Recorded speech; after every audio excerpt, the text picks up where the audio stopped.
Holidays-nale, adu namma GT Holidays da. GT Holidays, South India's #1 travel brand. You know you are special when you're with GT Holidays.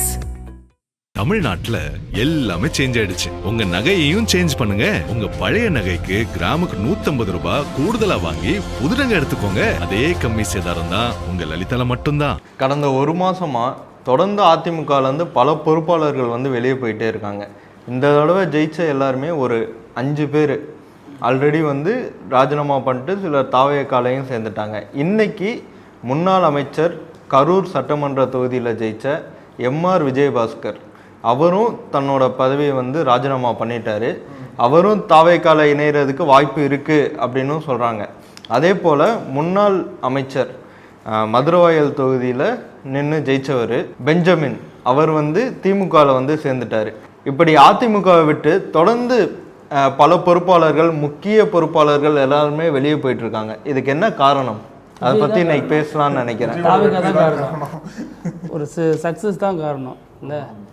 அதாவது என்ன நான் சொல்லலாம் அப்படின்னா, ஒரு பக்கம் விஜய் எழுச்சி காரணம் சொல்லலாம், இன்னொரு பக்கம் எடப்பாடியோட தலைமை மீது இருக்கக்கூடிய ஒரு கோபம், அதிருப்தி. ஏன்னா தொடர்ந்து பல தேர்தல்களாக தோல்வி, வேறு வழி இல்லை, அதிகாரத்தை நோக்கி போகணும் அப்படின்னா ஏதோ ஒரு வகையில் செல்வாக்கு வேணும். இப்போ நீங்கள் சொன்னது மாதிரியே எண்ணிக்கை குறைஞ்சிக்கிட்டே இருக்குது. இது வரைக்கும் 6 பேர் ராஜினாமா பண்ணிட்டாங்க அதிமுகலேருந்து. இது வரைக்கும் தமிழக வரலாற்றிலே இப்படி நடந்ததே கிடையாது.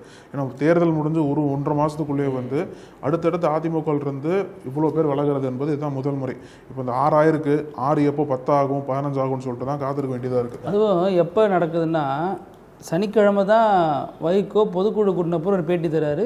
விஜய் என்கிட்ட பேசினாரு, என்னுடைய 2 எம்எல்ஏக்களை ராஜினாமா செய்ய சொன்னார், செஞ்சுட்டு வந்தால் நானே பிரச்சாரம் பண்ணுறேன்னாரு அப்படின்னு சொல்லியிருந்தார். அது குதிரை பேரத்துக்கு நேரடியாக விஜயே இப்படி தலையிட்டு செயல்பட்டிருக்காருங்கிற விமர்சனம் எழுந்த பொழுது, திங்கட்கிழமையே பண்ணுறாங்க அப்படின்னா இப்போ அந்த விமர்சனம்லாம் ஒரு மேட்டரே கிடையாது எங்களுக்கு அப்படிங்கிறத தொடர்ந்து ப்ரூவ் பண்ணிட்டு வராங்க. ஆல்ரெடி ஒரு விஜயபாஸ்கர் வந்துட்டார், இப்போ இன்னொரு விஜயபாஸ்கரும் தூக்கிட்டாங்க. இப்போ எடப்பாடி என்ன பண்ணுவார்? தளபதிகளை இழந்த ஒரு தலைவராக எடப்பாடி இருக்கார். இப்போ தளபதிகளை இழந்த எடப்பாடி அப்படின்னு நீங்கள் சொல்கிறீங்க. அவங்களா போகட்டும் அப்படி தான் எடப்பாடி நினைக்கிறாரு. எல்லாரையும் அனுப்பிட்டு அவர் என்ன பண்ணுவார் சார்? கட்சியை கைப்பற்றுவார். அவர் எல்லாத்தையும் அனுப்பிட்டு அதுக்கு அடுத்த நிலையில் இருக்கிறாங்கல்ல. இப்போ சிவி சண்முகத்துக்கு பதில் இன்னொருத்தர் அங்கே போட்டுட்டாங்க. ஒவ்வொரு ஏரியாவிலையும் ஒவ்வொருத்தர் அந்த அதுக்கேற்ற மாதிரி ஆளை போடுவாங்க. அவங்க இந்த அளவுக்கு ஆளுமை, ஏன்னா அதை பற்றி சின்னத்துக்கு தான் ஓட்டு, ரெட்டலைக்கு தான் ஓட்டு, அதிமுகவுக்கு தான் ஓட்டு. அதுக்கேற்ற மாதிரி நான் பிரச்சாரம் பண்ணிக்கிறேன், தேர்தல் வந்தால் கூட்டணி வச்சுக்குவோம். இப்போ இவ்வளோ பெரிய விஜய் ஆலையிலையும் நான் 47 வரலையா? இப்போ நீங்கள் சொல்ல போனோன்னா 47 41 ஆயிடுச்சு 1.5 மாதத்துக்குள்ளே. 6 பேர் விலகிட்டாங்க. இடைத்தேர்தல் வரும்போது அதிமுகவுக்கு பெரிய ப்ளஸ் இருக்குமான்னு தெரில. இப்போ எடப்பாடிக்கு இருக்கிற மிகப்பெரிய சிக்கலே இவங்க எல்லாமே அடிமட்ட நிர்வாகிகள் கிடையாது, எல்லாருமே மாவட்ட ரீதியில் மாநில ரீதியில் இருக்கக்கூடிய தலைவர்கள். அவங்க தாவேக்காவுக்கு இந்த மாதிரி தொடர்ந்து போகிறாங்க அப்படின்னா அந்தந்த மாவட்டத்துக்குள்ளே இருக்கக்கூடிய அந்த அதிமுக முகம் உங்கெல்லாம். அப்போ இவங்களை ரீப்ளேஸ் பண்ணுற அளவுக்கு அதிமுகவில் அங்கே யார் இருக்கான்னு ஒரு கேள்வி. ரெண்டாவது இன்னொரு பெரிய சிக்கல் வரக்கூடிய உள்ளாட்சி தேர்தல். உள்ளாட்சி தேர்தலில் கட்சி சின்னம் பெரிய மேட்ரு கிடையாது, சின்னத்தில் வாக்களிக்க போகிறதில்ல. அங்கே யார் செல்வாக்கு இருக்குது, லோக்கல் யார் செல்வாக்கு இருக்காங்களோ அவங்க பார்த்தா மக்கள் வாக்களிப்பாங்க. இப்போ லோக்கலில் இருக்கக்கூடிய செல்வாக்கு மிக்க நபர்கள்லாம் அதிமுகவிலிருந்து தாவேகா பக்கம் வரும்போது எடப்பாடி பழனிசாமி யார் தான் பிரச்சாரம் பண்ணுவார் போயிட்டு? லோக்கல் யாருமே தெரியாது. இப்போ எம்ஆர் விஜயபாஸ்கர்னா கரூர் மாவட்ட செயலாளர், அவர் கீழே செல்வாக்கு மிக்கவன் நிறைய பேர் இருப்பாங்க. அதை தான் சொல்ல வந்தேன். இப்போ கரூர் பிரச்சனை தான் எலெக்ஷன் டைமில் ரொம்ப பெருசாக பேசப்பட்டது. அந்த கரூர் தொகுதியில் தாவேகாவும் ஜெயிக்கலை, திமுகவும் ஜெயிக்கலை. அதாவது ஆட்சியில் இருந்த திமுகவும் ஜெயிக்கலை, புதிதாக ரொம்ப பெரிய அலை வீசினாலும் அந்த இடத்துல தாவேகாவும் ஜெயிக்கலை. ரெண்டுக்கும் இல்லாமல் அதிமுக தான் ஜெயிச்சிச்சு. இப்போ அப்படி இருக்கிறப்ப எம்ஆர் விஜயபாஸ்கரே அங்கேருந்து வெளியே வராருன்னா அந்த இடம் வலுவில்லாமல் தானே போகும், புது பொறுப்பாளர்களை நிப்பாட்டினாலும். இப்போ இவர் சொன்ன மாதிரி உள்ளாட்சி தேர்தலில் யாருன்னே தெரியாது, அப்புறம் எப்படி எடப்பாடி பிரச்சாரம் பண்ணுவார் போயிட்டாங்களே அப்படின்னு. திமுகவாக இருக்கட்டும், தாவேக்காவாக இருக்கட்டும், அதிமுகவாக இருக்கட்டும், எந்த கட்சியாக இருந்தாலும் சரி, உள்ளாட்சி தேர்தலை பொறுத்த வரைக்கும் கட்சி தலைமை ஒன்று அறிவிச்சதுன்னா அங்கே லோக்கல் உள்ளாட்சி தேர்தலில் எம்எல்ஏ எலெக்ஷனு எம்பி எலெக்ஷன் மாதிரிலாம் கிடையாது. பிடிக்கலன்னா அவன் அந்த கட்சிக்காரனே வெளில தனியாக சுயேட்சையாக போட்டிடுவான். அந்த மாதிரி போகும், அந்த மாதிரி எலெக்ஷன் ஆகுது. இப்போ எடப்பாடி என்ன பண்ணுறாரு எல்லாருக்கும் தெரிஞ்ச விஷயம் தான், ஒன்றும் புதுசாக இல்லை. இப்போ மிதுனை கொண்டு வர்றாரு, அவர் வெளிப்படையான அவர் கொண்டு வரல அப்படின்னு அவர் சொல்கிறாரு. யாரும் இடையூறாக இருக்கக்கூடாது, யாரும் எதிர்த்து பேசக்கூடாது. போயிட்டு தானே வந்தாங்க, திருப்பி பதவியை காப்பாற்றிக்க தானே வந்தாங்க. 25 பேர் போய் அங்கே என்ன ஆதரவு தெரிவிச்சுட்டு பதவி எம்எல்ஏ பதவி போயிடும், கட்சி தாவல் இதில் போயிடும்னு பயந்துட்டு தானே உள்ளே வந்தாங்க. எனக்கு பயந்துட்டா உள்ளே வந்தாங்க? என் மேலே மரியாதையை கொடுக்க உள்ளே வந்தாங்க? எம்எல்ஏ பதவியை காப்பாற்றுறதுக்கு தான் உள்ள. இது ஒரு முக்கியமான பாயிண்ட். ஆமாம், அப்படி தானே வந்திருக்காங்களே ஒழி அவங்களுக்கு திருப்பி வந்து முக்கியமான கட்சி பதவி கொடுக்கணும்னு அவசியம் இல்லை. இப்போ வேலுமணிக்கே வந்து திருப்பி சேர்த்துக்கிட்டார் ஒழிய அந்த மாவட்ட செயலர் பதவி தெரியலையா? துணை பொதுச் செயலாளர் தான் கொடுத்தாரு. கொடுக்கல. என்னதான் இருந்தாலும் மாவட்ட செயலர் பதவி தானே நல்லாயிருக்கும் அப்படின்னு அவர் விருப்பப்படுறாரு. 21 வருஷமாக நான் அதில் இருந்துட்டேன், எனக்கு அந்த பதவி தான் வேணும், அது இருந்தால் தான். இப்போ நேற்று கூட எஸ்பி வேலுமணி ஒரு ஆலோசனை கூட்டம் போட்டு எடப்பாடி படம் இல்லை, அதிமுக கொடி இல்லை, எடப்பாடி அந்த விஷயம் தெளிவாக இருக்காரா கேட்குறாங்க, செய்தியாளர் கேட்குறாங்க, என்ன எடப்பாடி பழனிசாமி படம் எல்லாம் பண்ணுறீங்களேன்னு. இல்லை, எங்கள் தலைவர்கள் எம்ஜிஆர் ஜெயலலிதா படம் வச்சு தான் பண்ணோம் அப்படின்னு சொல்கிறார். அப்போ அவர் எடப்பாடி இதில் தெளிவாக இருக்காரா? நீ திரும்பி எதுக்கு வந்த? எடப்பாடி மாதிரி ஒரு தலைவர் இல்லையா அப்படின்னு நினச்சிட்டா வந்த? இல்லை, எம்எல்ஏ பதவியை காப்பாற்றிக்கிறேன் தான் வந்தேன் இல்லையா? அப்போ நான் கொடுக்குற பொறுப்பு ஏற்றுக்க, இல்லைன்னா நைஸாக போயிட்டே இரு. போ, தானாக போகிறோம் போகட்டும், அவ்வளோதான். நான் யாரையும் வெளியே இல்லை, போயிட்டே இருந்தால் கட்சி கறந்துக்கிட்டே இருக்கலன்னு அசம்பிளியில். ஏன்னா 1.5 மாதம் 46, 41 ஆயிடுச்சு. இடைத்தேர்தலுக்கு அப்புறம் இவங்களுக்கு சான்ஸ் கொடுத்து ஜெயிச்சாங்க அப்படின்னா இன்னும் நிறைய நிர்வாகிகள் போவாங்க. அப்போ எடப்பாடி கண்ட்ரோல் வச்சுக்கணும் உள்ள கட்சி. அது எப்படி இருக்குன்னா, ஒன்று இவருக்கு வந்து டிடிவி தினகரன், ஓபிஎஸ், சசிகலாவை பார்க்குறப்ப இவங்க தேவலான்னு தோணுச்சு அன்னைய தேதிக்கு. அப்போ இவங்களுக்கு கூட பயணிச்சார். இன்னைக்கு இவங்களே சிக்கலாக மாறினதுக்கப்புறம் வேறு ஒருத்தரை சார்ந்து அல்லது வேறு ஒருத்தருக்கு வாய்ப்பு கொடுத்து பயணிக்கிறார். நாளைக்கு அவங்க சிக்கலாக மாற மாட்டாங்கன்னு என்ன உத்தரவாதம்? இன்னொன்று என்னன்னா, இப்போ அரசியலில் வந்து மாறுறாங்க போகிறாங்க, எடப்பாடி பழனிசாமி வந்து ரெட்டைலைக்கு ஓட்டு போடுறாங்க, எல்லாம் தாண்டி களத்தில் அரசியல் செய்யணும்ல. இங்கே செந்தில் பாலாஜின்னு ஒருத்தர் இருக்கார், அவருக்கு எதிராக அரசியல் செய்யணும் அப்படின்னா எம்ஆர் விஜயபாஸ்கர் தான் இது வரைக்கும் சரியான நபராக இருந்திருக்காரு. விஜயபாஸ்கர் கடுமையாக செந்தில் பாலாஜி எதிர்த்து பல கூட்டங்கள், பல போராட்டங்கள், பல சண்டைகள்லாம் போட்டிருக்காங்க 2 பேருக்குள்ள. அப்போ அந்த இடத்துல விஜயபாஸ்கரை விட இன்னொருத்தர் யார் தகுதியான தலைவராக அதிமுக? எலெக்ஷனுக்கு முன்னாடி அவர் வீட்டில் ரெய்டெலாம் நடந்தது இல்லை, எம்ஆர் விஜயபாஸ்கர் ரெய்டெலாம் நடந்ததில்ல. அதில் வந்து அப்போ வந்து எடப்பாடி வந்து ஒரு வலுவான ஒரு கண்டனம், அதுக்காக அதை எதிர்த்து ஒரு ஆர்ப்பாட்டம், அந்த மாதிரி எதுவும் செய்யலை அப்படிங்கிற ஒரு மனவருத்தமும் விஜயபாஸ்கருக்கு இருக்கு. ஆமாம், அதை கொஞ்சம் டெப்த்தாக பார்த்தோன்னே கிட்டத்தட்ட 100 கோடியில் ஒரு சிக்கல் இருக்குது. ஒரு வருமான வரித்துறை வழக்கு பதிவு பண்ணி கேஸ் நடத்திட்டு இருக்காங்க. அது மத்திய வருமான வரித்துறை பிரச்சனை. இன்னொன்று மாநில சிபிசிஐடி ஒரு கேஸ் நடத்துகிறாங்க. 20 கோடி ரூபாய்க்கு ஒரு நிலத்தை வந்து முறைகேடாக இது பண்ணிட்டாரு அப்படின்னு ஒரு பிரச்சனை போயிட்டுருக்கு. இந்த 2 இதுலேயும் மாட்டிருக்காரு, மத்திய அரசுலையும் மாட்டிருக்காரு, மாநில அரசுலையும் மாட்டிருக்காரு. அப்போது இது யாரோட பின்னணியில் ஒரு அணிமா இருக்கிறாருன்னு ஒரு விஷயத்தை பார்க்க வேண்டியதாக இருக்குது. சொன்ன மாதிரி 2த்துக்குமே எடப்பாடி ரொம்ப ஸ்ட்ராங்காக நிற்கலை. ஆனால் எஸ்பி வேலுமணிக்கு ஒரு பிரச்சனைனா போனார்ல எடப்பாடி, அங்கே வந்து ஒரு ப்ரெஷர் கொடுத்தாரு, அங்கே வந்து கூட்டம் கூடினாங்க. அப்போ அவரும் விட்டுட்டு போகிறாரு, இவரும் விட்டுட்டு போகிறாரு, சிவி சண்முகம் சைலண்டாக இருக்காரு. இவர் இன்னொரு விஜயபாஸ்கர் என்ன பண்ண போகிறாருன்னு தெரியல. ஏற்பாடு நடக்குதுங்கிறாங்க ஈஞ்சம் பக்கத்தில். அவர் எல்லாமே ஏற்பாடு பண்ணி வச்சுருக்காராம். எத்தனை பேர் வருது போகிறது, பஸ்ஸுலேருந்து ஆட்கள்லேருந்து எல்லாம் ரெடி பண்ணி வச்சுருக்காரு. என்னைக்கு புறப்படணும்னு சொல்லிட்டா டக்குன்னு பஸ்ஸு கிளம்பிடும். ஆனால் அவர் வைக்கிற டிமாண்ட் வந்து அங்கே போய் திருப்பி புசி ஆனந்து அதை முன்னாடி சேர முடியாது, விஜய் தலைமையில் தான் சேரணும். நான் ஏற்கனவே அமைச்சராக இருந்தவன், 2 தடவை அமைச்சராக இருந்தவன், 4 முறை எம்எல்ஏவாக இருக்கிறேன், இவ்வளோ பேர் ஆட்சிட்டு வரேன் அப்படிங்கும்போது நான் வந்து எப்படி ஒரு கட்சி தலைவர் முன்னிலையில் தான் நான் இணையணும். அதனால தான் வந்து வியாழக்கிழமை ஃபிக்ஸ் பண்ணி வச்சிருக்காராம். ஏன்னா இன்னைக்கு சிஎம் விஜய்க்கு வந்து இன்னைக்கு நாளைக்கு வந்து இந்த IPS IAS மாநாடு போயிட்டு இருக்குல்ல, அதனால அப்பாயின்மெண்ட் கிடைக்கலன்னு சொல்லிட்டு வரக்கூடிய வியாழக்கிழமை வந்து விஜயபாஸ்கர் வந்து விஜயை பார்த்து இணைய போகிறதா சொல்கிறாங்க. அவரோட சேர்ந்து எம்ஆர் விஜயபாஸ்கர் இணையலாம். இப்போ எஸ்பி வேலுமணிக்கு என்ன கோபம் இருந்ததோ, எஸ்பி வேலுமணிக்கு என்ன கோபம் இருந்ததோ அதே கோபம் தான் எம்ஆர் விஜயபாஸ்கர் இருக்கும். மாவட்ட செயலாளர் பதவி அவருக்கு தரல, இவருக்கு என்ன பதவி கொடுத்தீங்க? அதாவது இவரும் 23 பேர்ல எடப்பாடிக்காக எக்ஸ்ட்ரா கிளர்ச்சி பண்ணார், மீண்டும் வந்து ஜாயின் பண்ணார். 2 பேரை குறைச்சிட்டீங்க, 25 பேர். 25 சாரி 25ல். இப்போ இவருக்கு என்ன பதவி கொடுத்தாரு அப்படின்னா கொள்கை பொறுப்பு இணைச் செயலராக பதவி கொடுத்தார். இவருக்கும் மாவட்ட செயலர் பதவி கொடுக்கல எடப்பாடி பழனிசாமி. அந்த கோவம் தான் ஒரு காரணமாக கூட இருக்கலாம். இன்னைக்கு ஒரு முடிவு எடுத்து போய் சபாநாயகரை பார்க்குறாரு, பார்த்து வெளில வரதுக்குள்ள சபானை அக்செப்ட் பண்ணிட்டாரு ராஜினாமாவை. அந்த அளவுக்கு வேகமாக ஒர்க் பண்ணுறாங்க. அங்கே கைப்பட எழுதி தராங்களா, பிரிண்ட் அவுட் எடுத்துட்டு வராங்களா சபாநாயகர் பார்ப்பாரு.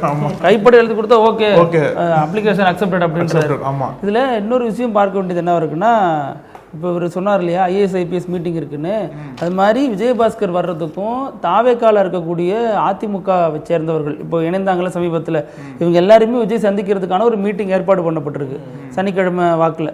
ஆனால் அன்னைக்கு தான் பாக்கியராஜ் தவறுதுனால அரசு நிகழ்ச்சி எல்லாமே அவங்க கிட்டத்தட்ட இந்த மாதிரி கட்சி நிகழ்ச்சிகள்லாம் ஒத்தி வச்சுட்டாங்க. அது புஷி ஆனந்த் தான் அறிவிச்சிருந்தார்.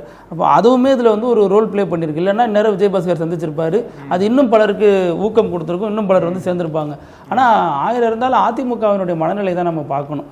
என்னென்னா ஒரு தரப்பில் அப்படியே சாரையாக அடிச்சுட்டு போய் தாவேக்கால சேர்றாங்க, இன்னொரு தரப்பு எடப்பாடியோட தளபதியாக நம்பிக்கைக்குரிய ஒருத்தராக இருந்தவர், இந்த ஸ்ரீவாரு மண்டபமான அந்த மண்டபத்தில் பொதுக்குழு பாட்டில் வீச்சு எல்லாத்துக்கும் அங்கே வந்து ஃபண்டு பண்ணி அந்த பொதுக்குழு நடத்தினவரே பெஞ்சமின் தான்.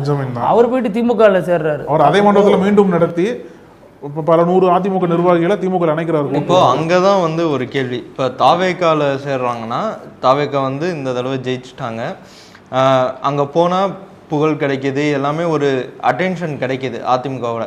அப்படி இருக்கிறப்ப ஏன் பெஞ்சமின் மட்டும் போய் திமுகவில் சேர்ந்தாரு? அங்கே தான் இன்னொரு பாயிண்ட் ஆஃப் வியூ பார்க்கணும் நீங்கள். இப்போ எல்லாரும் போய் சேர்ற இடத்துல போய் அவர் சேர்ந்துட்டாருன்னா 10ஓட 11 இருப்பார். இப்போ திமுகவுக்கு வந்துட்டார் அப்படின்னா கஷ்ட காலத்திலே வந்துட்டாருப்பா அவர். திமுக ஆட்சியில் இல்லாதப்போ வந்துட்டார், நிறைய வேலை பார்த்துருக்காரு. அப்போ அவருக்கு நம்ம இன்னொரு நாள் பதவி கொடுக்குறப்போ தொண்டர்களும் பெரிய கேள்வி கேட்க மாட்டாங்க. அவர் நம்பிக்கையில் தான் வராங்க. ஆனாலும் இந்த கட்சி தான் தாவேக்காவுக்கு எதிராக இருக்க போகுது, நம்ம அதில் போய் சேரலாங்கிறது தான் பலருடைய ஐடியாவாகவும் இருக்குது அதில். கண்டிப்பாக. அதனால் இப்போ எடப்பாடி பழனிசாமியோட இமேஜ் பிம்பம் என்பது கட்சியில் மட்டும் இல்லை, கட்சியை தாண்டி தமிழ்நாடு முழுக்கவே கொஞ்சம் உடஞ்சிட்டு இருக்கு அப்படின்னு தான் சொல்கிறோம். ஏன்னா எடப்பாடி பழனிசாமி வாட்டுக்கு எல்லோரும் போங்க, இருக்கவங்களா இருக்கலாம், போகிறதுனா போங்கன்னு சொல்லிட்டு பின்னாடி தெரியும் பார்த்தா யாருமே இல்லை அசம்பிளியில். அப்போ அந்த அளவுக்கு சூழ்நிலை வந்துடும் போட்டிருக்கு அவருக்கு.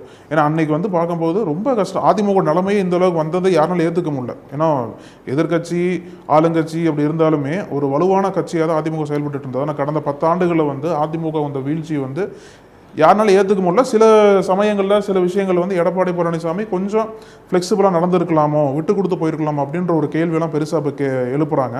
ஏன்னா வந்தவங்களுக்கு இந்த போட்டு பார்க்குறீங்க, விட்டு கொடுத்து போனால் அவர் என்ன பாடுபடுத்திருப்பீங்க, அதனால தான் ரொம்ப கிரிப்பாக இருக்காரு. இது கிரிப்பு கிடையாது. இப்போ வந்து கிரிப்பை விட்டார் அப்படின்னா அவ்வளோதான், கண்ட்ரோல் எடுத்துக்கணும்ல. கட்சி சின்னம் யாருக்கிட்ட இருக்கு? எடப்பாடி கிட்ட இருக்கு. கட்சி யாருக்கிட்ட இருக்கு? ராயப்பேட்டை கட்சி ஆபீஸ் யார்கிட்ட இருக்கு? எல்லாமே எடப்பாடி தானே கண்ட்ரோல்ல இருக்கு. அவர் மட்டும் தான் கடைசிட்டு இருப்பாரு போல இருக்கு. இல்ல, இந்த தேர்தலுக்கு அப்புறம் காணாம போற ஒரு கட்சியா வந்து அதிமுக இருக்கும்னு பல பேர் சொல்லிட்டாங்க. ஆய்வாளர்கள் வந்து பல அரசியல் தலைவர்கள் எடப்பாடி பத்தி தெரியாதன்னு சொல்லல, பல பேர் சொல்லிட்டாங்க. இப்போ இந்த மாதிரியான முக்கியமான நேரம், ஏன்னா திமுகவே 2ஆம் இடத்துக்கு போயிடுச்சு, அதிமுக 3வது இடம்னு வந்துருச்சு. இந்த முக்கியமான இடத்துல இவங்க எல்லாத்தையும் அனுப்பிச்சு விட்டுட்டு மகனுக்காக மட்டும் கட்சியை கொண்டு வரணும்னு நினைக்கிறாரா? இல்லை, இவங்கெல்லாம் போனதுனால தான் நான் மகனை கூப்பிட்டு வந்தேன் அப்படிம்பாரு. இப்போ அந்த புள்ளிக்கு தான் நகர்த்துறாங்க இவங்க கூட இருந்து. கட்சி என்ன எடப்பாடி விட்டு சொத்தா?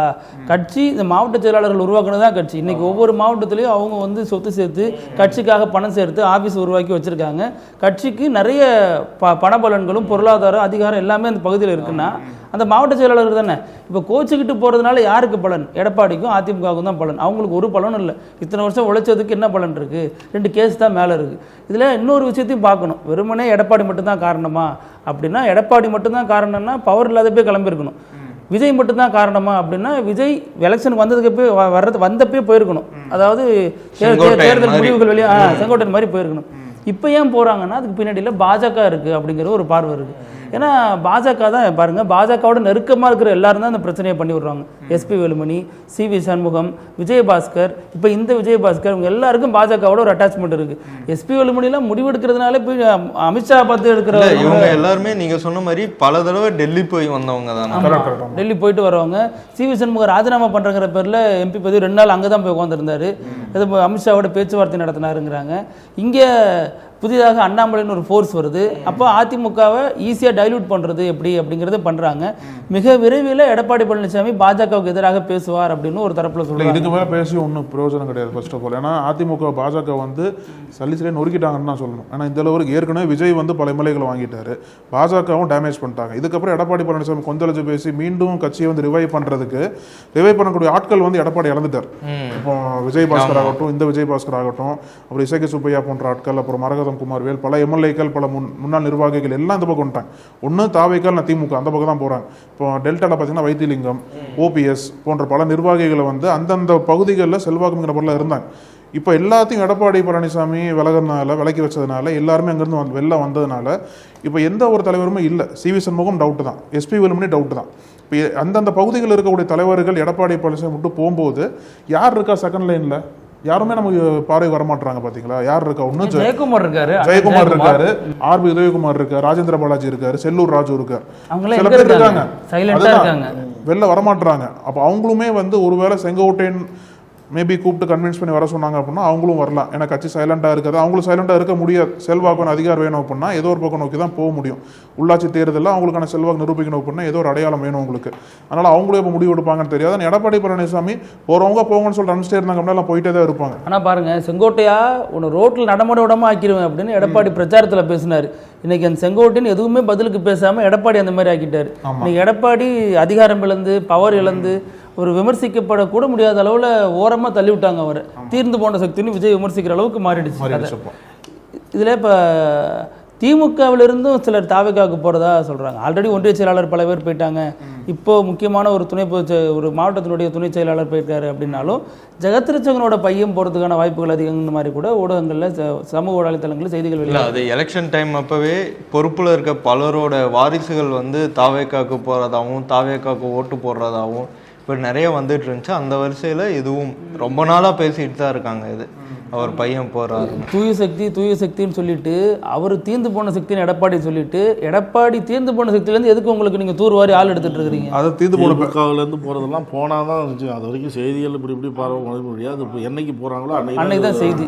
இது வரைக்கும் பெரிய தலைவர்கள் யாரும் போன மாதிரி தெரியல. ஒன்றிய செயலாளர்கள் இந்த கட்டத்தில் இருக்கிறவங்க தான் போயிருக்காங்க. தீர்ந்து போன பேட்டரியிலிருந்து விஜய் சார்ஜ் பண்ணியிருக்காரு, இப்போ அவரை சார்ஜ் பண்ணுறாரு. இப்போ இன்னொரு விஷயம், இதை எப்படி கூட்டணி தலைவர்கள் பார்ப்பாங்க? இப்போ திரும்ப அவர் விஜய் எடுக்கிற எல்லா முடிவுக்கும் ஆதரவா தானே ஆதரவா நின்றுதான் ஆகணும். ஏன்னா இவங்க எப்போ வேணா கழட்டி விடலாம் அவங்கள. விஜய் இப்போ இடதுசாரிகள் என்ன சொல்றாங்கன்னா, நாங்க தலையிட்டதுனால தான் அது 5 எம்எல்ஏவோட நின்றுச்சு அப்படின்னாங்க. அதுக்கப்புறம் விஜயபாஸ்கர் ராஜினாமா பண்ணிட்டாரு. அதுக்கப்புறம் இப்போ ராஜினாமா பண்ணிட்டாரு. இப்போ இதெல்லாம் எப்படி புரிஞ்சுக்கிற? அப்போ இதுக்கு என்ன பதில் சொல்ல போறாங்க? ஆல்ரெடி டெல்லி சிறப்பு பிரதிநிதி குறித்த கேள்விக்கு திரும்ப என்ன சொல்றாரு, அது அவருடைய தனிப்பட்ட விருப்பம். எப்படி ரிக்கிராதன் பண்டிட் ஜோதிடராக நியமிக்கப்பட்டது சொன்னாரோ அதே மாதிரியான பதில் சொல்றாரு. ஜோதிடர் வைகோ பிரச்சனையில் அந்த 2 பேர் ராஜினாமா பண்ணல. அப்புறம் விஜய் இந்த மாதிரி சொன்னார். வைகோ சொன்னதுக்கு என்ன சொன்னார்? கருத்து இல்லைன்ட்டார். அதை பற்றி கருத்து சொல்ல விரும்பலை அப்படின்ட்டாரு. அது ரொம்ப முக்கியமான விஷயம் இல்லை. தமிழ்நாட்டில் இப்படி ஒரு விஷயம் நடக்குது, குதிரை பேரமா இல்லையா, விஜய் இப்படி பண்ணலாமா கூடாதா, அதை கண்டிக்கிறீங்களா இல்லையா, அது கூட கருத்து சொல்ல தயங்கிட்டு. கூட்டணி தலைவர்களுக்கு என்ன ஒரு சவால் அப்படின்னா, விஜய் எந்த அளவுக்கு அதிமுக எம்எல்ஏக்கள் இழுக்கிறாரோ அந்த அளவுக்கு அவங்க ஆதரவு விஜய்க்கு மாறணும். ஏன்னா இவங்க தொடர்ந்து எதிர்ப்பு தெரிவிச்சான்னு வச்சுக்கோங்களேன், எப்போ வேணால் கழட்டியோட வாய்ப்பு இருக்குது. கழட்டி விட்டுட்டு அதிமுக எம்எல்ஏக்களை தாவேக சின்னத்தை நிற்க வச்சு ஜெயிக்க வச்சு அவரை வந்து தாவேக எம்எல்ஏக்களை மாற்றிக்கலாம். இப்போ விஜய்க்கு வந்து 120 நம்பர்ஸ் மெஜாரிட்டி வேணும். அது தனிப்பெரும் மெஜாரிட்டி இருந்தால் மட்டும்தான் அவருக்கு சேஃப்னு நினைக்கிறார். அப்போ எந்த அளவுக்கு அதிமுக எம்எல்ஏக்களை ஒரு தன் பக்கம் இழுக்கிறாரோ அதுக்கும் மேலே கூட்டணி தலைவர்கள்லாம் வந்து விஜய்க்கு சப்போர்ட்டாக நிற்கணும். அதான் திரும்ப பண்ணிட்டு இருக்கிறதா சொல்கிறாங்க. இப்போ அதான் இப்போ விஜய் நோக்கி வராங்க இல்லையா, அதிமுகலேருந்து ராஜினாமா பண்ணிட்டு. இவங்க எல்லாம் கொடுக்கக்கூடிய சிக்னல் வந்து விஜய்க்கோ அதிமுகவுக்கோ எடப்பாடிக்கோ கிடையாது. இவங்க எல்லாம் கொடுக்கக்கூடிய சிக்னல் கூட்டணி கட்சிகளுக்கு தான். திருமாவுக்கு ஒரு ப்ரெஷர் ஏற்படுத்துறது. இந்த 2 எம்எல்ஏ வச்சு நாங்கள் என்ன பண்ண போகிறோம், இடதுசாரிகள் ஆதரவே தேவையில்லை. ஸோ அதை நோக்கி தான் அது நகருது. இப்போ இவங்களுக்கு தான் வந்து ஆல்ரெடி வந்து ப்ரெஷர் கொடுக்குறாங்க, எங்களுக்கு இந்த வாரியம் கொடுங்க அந்த வாரியம் கொடுங்க. அப்புறம் கம்யூனிஸ்டுகளுக்கு சில விஷயங்களை விமர்சனம் பண்ணுறது, இது எதுவுமே தாவேக்காவினர் விரும்பலை. திரும்ப வேற அப்பக்கப்போ சொல்கிறாரு, நாங்கள் எப்போ வேணாலும் ஆதரவு வாபஸ் வாங்கிக்கலாம் அப்படின்னு அங்கங்கே ஒரு இக்கு வச்சுருக்கோம். எல்லாத்தையும் ஆதரவு கொடுத்துட்டு எப்போ வேணாலும் வாபஸ் வாங்கிக்கலாம்னு சொல்கிறாரு. ஆமாம், அந்த ஒரு இக்கு வைக்கிறாரு. கோரிக்கை வந்து நிறைவேற்ற மாட்டாங்கல்ல. இப்போ திருச்சி இடைத்தேர்தலில் நாங்கள் போட்டி போடுறோம்னு சொல்கிறாங்க. திருமா கட்சியிலிருந்து வாரிய தலைவர் பதவி கேட்குறாங்க. இன்னொரு பவர்ஃபுல்லான போஸ்ட் கொடுங்க அப்படின்னு சொல்லிட்டு கேட்குறாங்க போல வன்னியரசுக்கு. அதெல்லாம் சொல்ல மாட்டாங்கன்னு சொல்லிட்டு தான் ஒரு எதிர்ப்பு தெரிவிக்கிறாங்க. இப்போ ஜூலை 2வது வாரத்தில் விஜய் வந்து கரூருக்கு போகிறதா அதிகாரப்பூர்வ தகவல் கிடையாது, சொல்கிறாங்க தகவல் வந்திருக்கு அப்படின்ட்டு. எம்ஆர் விஜயபாஸ்கர் போனதில் இது ஒரு பெரிய ப்ளஸ் பாயிண்ட். ஏன்னா எம்ஆர் விஜயபாஸ்கர் வந்து கரூர் விவகாரத்தில் கரூர் வழக்கில் இவரும் ஸ்ட்ராங்காக திமுக அகைன்ஸ்டாக பேசுவார். செந்தில் பாலாஜி தான் காரணம்னு சொல்லிட்டு பேசும்போது அது விஜய்க்கு இன்னும் ஒரு அட்வான்டேஜாக மாறும். அப்போ எம்ஆர் விஜயபாஸ்கர் தலைமையில் விஜய் வந்து மேபி கரூரில் வந்து மக்களை சந்திக்கலாம். அப்போ வந்து எம்ஆர் விஜயபாஸ்கர் வந்து தாவேக்கால ஜாயின் பண்ணியிருப்பாருன்னு தான் எதிர்பார்க்கலாம் நம்ம. ஆனால் எம்ஆர் விஜயபாஸ்கர் அதை பேசுவாரா? ஏன்னா விபத்து நடந்து மருத்துவமனைக்கு போன 2 முதல் ஆள் அவர். ஆமாம், எம்ஆர் விஜய் ஃபஸ்ட்டு போகிறாரு, அதுக்கப்புறம் செந்தில் பாலாஜி வர்றாரு. ஆனால் சம்மந்தப்பட்ட விஜயோ ஒரு கட்சியினரோ யாருமே அங்கே வரல. அப்போ இவர் பேசுறது அங்கே மக்களுக்கு எப்படி எடுபடும்? நம்ம பேச வைக்கலாம்ல, பேச வச்சா பேச மாட்டேன்னு சொல்ல. அந்த கமல் தொடக்கத்தில் சொன்ன மாதிரி கரூர் மக்கள் இது உண்மையிலேயே விஜய் தரப்புல தப்பு இல்லைன்னு நினைச்சிருந்தாங்கன்னா அங்கே தாவேக்கா வெற்றி பெற வச்சிருப்பாங்க. அது ஒரு பாயிண்ட். ஆனால் வெற்றி பெற்றது அதிமுக தானே. அப்போ 2 பேருமே வேணாங்கிற முடிவாக தானே மக்கள் எடுத்திருக்காங்க. ஆமாம், சம்மந்தப்பட்ட தாவேக்கா வேணாம், திமுக வேணாம், எங்களுக்கு இது வந்து அதிமுக தொகுதி தான் அப்படின்னு ஸ்ட்ராங் ஆகிட்டாங்க. 2வது இவர் சொல்கிற மாதிரி கரூருக்கு அங்கே போகும் பொழுது டேமேஜ் கண்ட்ரோல் பண்ண போகிறார் விஜய். வெற்றி பெற்ற உடனே அங்கே போயிடுவார்னு நினச்சாங்க, போகலை. சரி, இப்போவாவது போயிட்டு அந்த டேமேஜ் எல்லாம் சரி பண்ணுவோம், ஒரு விழா எடுத்து பண்ணலாம் அப்படின்னு ஒரு ஐடியா. சொல்கிறது எனக்கு என்ன கேள்வி வருது அப்படின்னா, கரூர் மக்கள் அதிமுகவுக்கு தான் முடிவு பண்ணி ஓட்டு போட்டிருக்காங்க. இப்போ எம்ஆர் விஜயபாஸ்கரன் எதிர்பார்க்கலாம், ராஜினாமா பண்ணிட்டு போயிட்டார். இடைத்தேர்தல் வரும். இடைத்தேர்தலில் தாவேகா சின்னத்தில் போட்டி போடுவார்.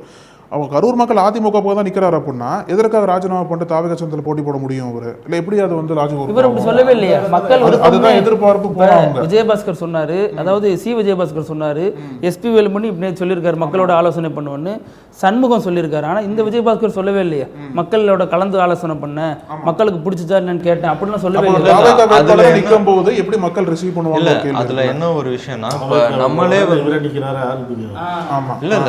சுயேட்சையா நிற்பாங்க, சப்போர்ட் பண்ணுவாங்க. இனிமே இப்ப தாவேகாக்கு வர்றதுல ஒரு சிக்கல் இருக்குல்ல. அவங்க எல்லாம் எலெக்ஷனுக்கு முன்னாடியே அதிமுகவில் இந்த முன்னாள் அமைச்சர்கள் ஓபிஎஸ்ஸாக இருக்கட்டும், வைத்திலிங்கமாக இருக்கட்டும், இவங்க எல்லாருமே திமுகவுக்கு வந்தாங்க. இதே மாதிரி பல கட்ட நேரத்தில் வந்து பலர் மாறி இருக்காங்க. மாறினவங்களில் இப்போ ஓபிஎஸும் ஜெயிச்சிட்டாரு, வைத்திலிங்கமும் ஜெயிச்சிட்டாரு. 2 பேருமே ரெட்டலையில் நின்னவங்க. உதயசூரியனில் நின்று ஜெயிச்சிட்டாங்க, அவரும் ஜெயிச்சிட்டாரு. அப்போ வந்து லோக்கலில் என்ன நினைக்கிறாங்க மக்கள்? அவர் எந்த கட்சியாக வேணாலும் இருக்கட்டும், அவர் என்ன கொள்கை வேணாலும் இருக்கட்டும், எந்த சின்னமாக இருக்கட்டும், இப்போ எனக்கு தேவை ஓபிஎஸ், எனக்கு தேவை வைத்திலிங்கம், அது மாதிரி எனக்கு தேவை எம்ஆர் விஜயபாஸ்கர்னு நினச்சா அவர் எதில் நின்னாலும் ஜெயிப்பார்ல. ஆனால் இவங்க பின்னாடி எல்லா பின்னாடியும் ஒரு சமூக அடையாளம் இருக்குது, நம்ம அதையும் சேர்த்து பார்க்கணும். கண்டிப்பாக. ஆமாம், சில இடங்களில் வந்து கட்சி, சில இடங்களில் சின்னம், சில இடங்களில் வேட்பாளர், சில இடங்களில் இன்ஸ்டாகிராம் கரெக்டாக தான். பல இடங்களில் அதுவும் ஒரு காரணமாக தான் இருந்திருக்கு. கரெக்ட். ஆமாம், ஏன்னா இப்போ இவ்வளோ பரபரப்புக்கு மத்தியில் சபாநாயகர் பிரபாகர் வந்து ஆளுநரை பார்த்து பேசியிருக்கார். கொஞ்ச நேரத்துக்கு முன்னாடி பிரேக்கிங் நியூஸ் வந்திருக்கு. அவர் மட்டும் தானா? ஆமாம், அவரும் மினிஸ்டர் நிர்மல்குமார் சட்டத்துறை அமைச்சர். சட்டத்துறை அமைச்சர் இங்கே தான் மெயின் பாயிண்ட், சட்டத்துறை அமைச்சர். அதான் ஏற்கனவே ஒரு பேட்டியில் சொல்லும்பொழுது இவங்க வந்து பாஜக பின்புலம் இருக்குது அப்படின்லாம் சொல்லிட்டு இருந்தாங்கல்ல. அப்போ அங்கே தாவேகா தரப்புலேருந்து என்ன சொல்லுவது, இவங்க தான் பாஜக பின்னாடி இருக்காங்க, திமுக தான். ஏன்னா இப்போ பல வழக்குகளை விசாரிக்கணுங்கிறதுக்கு அனுமதி தர்றது வந்து ஆளுநர் தானே, அது இல்லை தரலாங்கிறப்ப அவங்க தான் பின்னாடி இருக்கிறாங்க. பாஜக பின்னாடி திமுகவும், திமுக பின்னாடி பாஜகவும் இருக்குது அப்படின்னு சொன்னாங்க. ஒருவேளை இப்போ சமீபமாக சில குற்றச்சாட்டுகள்லாம் ஆளுங்கட்சி தரப்பாக சொல்லப்படுது இல்லை, முன்னாள் திமுக அமைச்சர் மேலே சில குற்றச்சாட்டுலாம் சொல்லுதில்ல. ஒருவேளை அவங்க மேலே நடவடிக்கை எடுக்கிறதுக்கான ஒப்புதல் வாங்க போகிறாங்களா, இல்லை ஒப்புதல் கொடுங்க அப்படின்னு வலியுறுத்த போகிறாங்களா, என்ன ஏதுன்னு தெரியல. இருக்கும் அண்ணா சொல்கிற மாதிரி பார்த்தா. அதனால இல்லை அமைச்சரவையில் ஏதாவது மாற்றம் நடக்குது அந்த மாதிரினாலும் ஆளுநருடைய இது ஒப்புதல் வேணும். அது சம்மந்தமாக சந்திக்க போயிருக்காங்களா? இதில் அண்ணன் சொல்கிறதுல 2 விஷயம். ஒன்று, இப்போ ஆல்ரெடி பல அமைச்சர்கள், முன்னாள் அமைச்சர்கள் பேர் அடிபடுது இல்லையா, அந்த இதில் இப்போ முதல்வர் வேற சொல்லியிருக்காரு, முன்னாள் ஆட்சியில் என்னென்ன ஊழல் நடந்துச்சு அதெல்லாம் சொல்லுங்கன்னு சொல்லியிருக்காரு. அதன் ரீதியாக முன்னாள் அமைச்சர் மீது நடவடிக்கை எடுக்கிறதுக்கு வாய்ப்பு அதிகம். இன்னொன்று, அதில் மாற்றம் ஏற்படும், அமைச்சரவையில் மாற்றம் ஏற்படலாங்கிறாங்க இல்லையா. அதில் இப்போ ஒரு அமைச்சர் சர்ச்சையில் சிக்கியிருக்காரு இல்லையா, கில்லி சரத்குமார். அவர் வந்து உளவுத்துறையால் கண்காணிக்கப்படுகிறார், அவர் மீது நடவடிக்கை எடுக்கப்பட போகிறது தகவல் வந்துச்சு. அது குறித்தும் பார்த்துருக்காங்களா அப்படிங்கிறதும் ஒரு கேள்வி. இதில் சட்டத்துறையோடு போய் சந்திச்சிருக்கிறது தான் இன்னும் அதிகமான சந்தேகங்களை எழுப்புது. திடீர்னு ஏன் சந்திச்சாங்க, என்ன இல்லை? அவரை இப்போ சரத்குமாரை பொறுத்த வரைக்கும் கட்சியே ஒன்றும் பண்ண முடியாதுன்னு கைவிட்டதாகவும் சொல்கிறாங்களே. சரத்குமார்களை ஏன் தான் இந்த கட்சிகள்லாம் கைவிட்டதே தெரியல. எந்த கட்சி போனாலும் கைவிட்டுறாங்க. இதில் முதல்வர் சட்டசபையில் பேசுதான் ஞாபகத்துக்கு வருது. மக்கள் பணத்தை தொடமாட்டோம், தொட்டவங்களை விடமாட்டோம், தொடமும் விடமாட்டோம் அப்படிலாம் பேசியிருந்தாரு. இன்னைக்கு மக்கள் பணத்தை யாரெல்லாம் தொட்டாங்களோ அவங்கள தான் கொண்டாந்து சேர்த்து வச்சுட்டு இருக்காரு கட்சியில். விடமாட்டோம் இனிமேல் தானே ஃபியூச்சர் டென்ஸ். எங்கள்கிட்ட விடமாட்டோம் போறது, எங்கள்கிட்ட சேர்த்து வச்சுப்போம். அமைச்சரை மாற்றமும் ஆளுநர் இதில் போய் தானே மாற்றணும். அதனால அப்படி மாற்றினா யாரை சார் மாற்ற போகிறாங்க?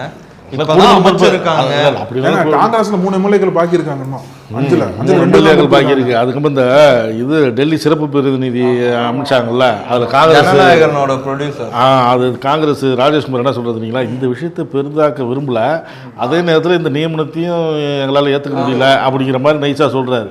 அப்படின்னா நீ எவனா நியமிச்சிக்க, எனக்கு வேண்டியது அமைச்சர் பதவி தான். ஏன்னா நம்ம தான் ஏற்கனவே நம்ம பேசியிருக்கோம்ல நிறைய.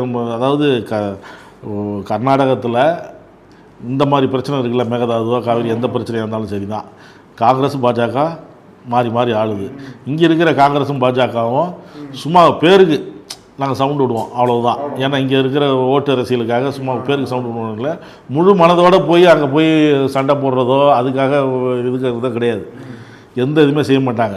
ஏன்னா தமிழக காங்கிரஸில் நாங்கள் அமைச்சரவையில் பதவி வகிக்கணும் அப்படின்னா நாங்கள் 5 பேரும் தமிழக மக்களால் தேர்ந்தெடுக்கப்பட்டவங்க, நீங்கள் ராகுல் காந்தி வலியுறுத்தி நேரடியாக சொல்லுங்கள், அதுக்கப்புறம் நான் அமைச்சரவையில் பதவி ஏற்பேன் அப்படின்னு சொல்லியிருக்கணும். அது சொல்ல வந்தாங்களா? அது கிடையாது, சொல்ல மாட்டாங்க. அதாவது இது வந்து நாடகம் தான் ஓடிட்டே இருக்கு. இதில் ஜனநாயகன் ப்ரொடியூசர் வந்து கன்னடாக்காரர், அவரை போய் இங்கே சேர்த்துருக்காங்க அப்படின்லாம் விமர்சனமான நேரத்தில் தான் சீட்டை நிர்மல்குமார் ஒரு விளக்கம் கொடுக்குறாரு. அங்கே கூட தமிழ்நாட்டை சேர்ந்தவர் சொல்ல போகிறாருன்னு பார்த்தேன். இல்லை அவர் கர்நாடகார் கிடையாது, ஆந்திராக்காரர் அப்படின்ட்டார். எந்த ஊருக்காரர்? தமிழ்நாட்டுக்காரர் இல்லை, தமிழ்நாட்டுக்காரர் இல்லை. தமிழ் மக்களோட வழிகளோ அவங்களுடைய அனுபவங்களோ பிரதிபலிக்க மாட்டார். இப்போ இன்னொரு விஷயத்தில் இப்போ அப்படியே தாவேக்காவுக்கு தான் நிறைய பேர் ஆதரவாக இருக்கிறாங்க. வைகோ, திருமாவளவன், காங்கிரஸ் என்ன சொல்லுது, இது பெருசுப்படுத்த விரும்பலை, ஆனால் இந்த நியமனத்தை நாங்கள் ஏற்றுக்கல அப்படிங்கிற மாதிரி சொல்கிறாங்க.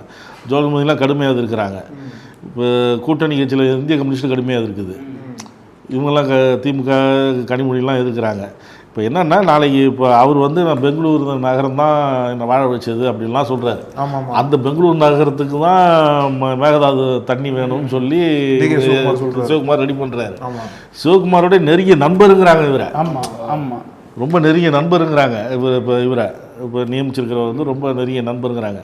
இப்போ அங்கே உட்காந்துக்கிட்டு மத்திய அரசு திட்டங்கள் இங்கே வரதெல்லாம் போய் அவர் தான் முதல்ல போய் பார்க்கணும், அதுக்கான ஒரு மெசேஜர் மாதிரி இருக்கணும். அப்படிங்கிறப்ப இந்த விஷயத்தில் அவர் என்னத்தை கன்வே பண்ணுவார், ஒரு கண்டித்து பேசுவாரா அப்படிங்கிறது தான் எல்லோருடைய கேள்வி. அவரோட நண்பர்கள் எல்லாருக்கும் ஒரு அரசு பதவி கொடுத்துட்டாரு. ஒருவேளை இந்த மாதிரி பிரச்சனை வரும் தெரிஞ்சுதான் கொடுத்துருக்க மாட்டார், வேற எதையாவது போட்டிருப்பாரு. இல்லை, இந்த இடத்துல தான் முன்னாடி வந்து ஜனநாயகன் படத்தோட இயக்குனர் வினோத் அவர் வந்து ஒரு இன்டர்வியூவில் வந்து பேசியிருப்பார். ஜனநாயகன் பற்றி ஏதோ ஒரு கேள்வி கேட்கும்போது, ஜனநாயகன் பற்றியா, உண்மையை வந்து வெளியே சொல்கிற அளவுக்கு எனக்கு தைரியம் இல்லை, சொன்னாலும் போடுற அளவுக்கு உங்களுக்கும் தைரியம் இல்லை, அந்தளவுக்கு அங்கே நடக்குதுன்னு சொன்னார். ஒருவேளை இதையெல்லாம் கணக்கு பண்ணி இதெல்லாம் தெரிஞ்சு தான் அவர் சொல்லியிருப்பாரோங்கிற டவுட்டும் வருது. அதே நேரத்தில் அந்த அசிஸ்டண்ட் எடிட்டர், அதாவது அந்த படம் லீக் ஆனதுக்கான காரணமாக ஒருத்தர் சொன்னாங்கல்ல, அவர் மேலே இருக்க கேஸும் வாபஸ் வாங்கப்பட்டதாகவும் ஒரு தகவல் செய்தியே, அவர் மேலே இருக்க கேஸும் வாபஸ் வாங்கிட்டாங்க. ஒருவேளை ஜெயிக்கிறதுக்காக தான் இந்த ஜனநாயகன் வந்து இவங்களே பிளான் பண்ணி வெளியிட்டாங்களா அப்படிங்கிற கேள்வியும் இங்கே ஆணித்தரமாக தான் இருக்குது. அதே மாதிரி ஜெயிக்கிறதுக்காக என்ன வேணால் பண்ணலாங்கன்னு சொல்கிறாங்கல்ல, அதே மாதிரி தான் இடைத்தேர்தலில் அம்பாசமுத்திரத்தில் சீமான் வந்து போட்டி போடுறதா சொல்லிட்டார் அவரோட கட்சி சார்பாக. ஆனால் அவரை ஜெயிக்க வைக்கிறதுக்கு என்ன வேணால் பண்ணுறதில்ல, அதிமுகவும் திமுகவும் சேர்ந்து பொது வேட்பாளரை நிப்பாட்ட போகிறோம் எதிர்கட்சி சார்பா அப்படின்றது ஒரு பேச்சு ஓடுது. ஆனால் அதிமுக சார்பில் அதுவும் ஒன்று இருக்குது. இப்போ அதிமுக சார்பில் போட்டிடுறாங்களா இல்லை புறக்கணிக்கிறாங்களா என்னன்னு தெரியல. பொதுவாக இடைத்தேர்தல்னா ஆளுங்கட்சி எதுவும் இருக்குதோ அதோடைய பலம் தான் அங்கே பேசும். அதுனா அதிகாரிகள்லேருந்து காவல்துறையிலேருந்து எல்லா மிஷனரியும் அவங்களுக்கு தான் வேலை செய்யும் அப்படின்னு எல்லாருக்கும் தெரிஞ்சது ஒன்று தான். அதையும் மீறி ஒரு இடைத்தேர்தலில் வருது, எதிர்கட்சி ஜெயிக்குதுன்னா அது பெரிய விஷயம் அப்படின்னு சொல்கிறது எல்லாருக்கும் முடியும் தான். அதிமுக போட்டியிடுதா என்ன ஏது அதை பற்றிய நகர்வுகளும் அதிமுகட்ட இன்னும் வெளியில் தெரியல. திமுக வந்து போட்டியிடணும் அப்படின்லாம் சொல்கிறாங்க. இதுக்கிடையில் இவர் பொது வேட்பாளராக நிறுத்தணும். ஏன் பொது வேட்பாளராக நிறுத்தணும்னா சீமான் குரல் வந்து சட்டசபையில் ஒலிக்கணும். அவர் வந்து எந்த கட்சிக்கும் அதாவது கூட்டணி இல்லாமல் தனியாக நின்று வந்துட்டு இருந்தவர். இந்த தேர்தலில் தாவேக்கா வந்தோடனே வாக்கு சதவீதம் சரிஞ்சு போச்சு. இப்போ அங்கே வந்து விஜய் வந்து எது பேசினாலும் பேச மாட்டேங்கிறாரு. ஆப்போசிட்டில் கடைசியாக இறுதியாக ஒன்று பேசுகிறாரு, அவ்வளோதான். இங்கே இருக்கிறவங்களும் கடுமையாக தாவேக்காவை எதிர்த்து பேச மாட்டேங்கிறாங்க.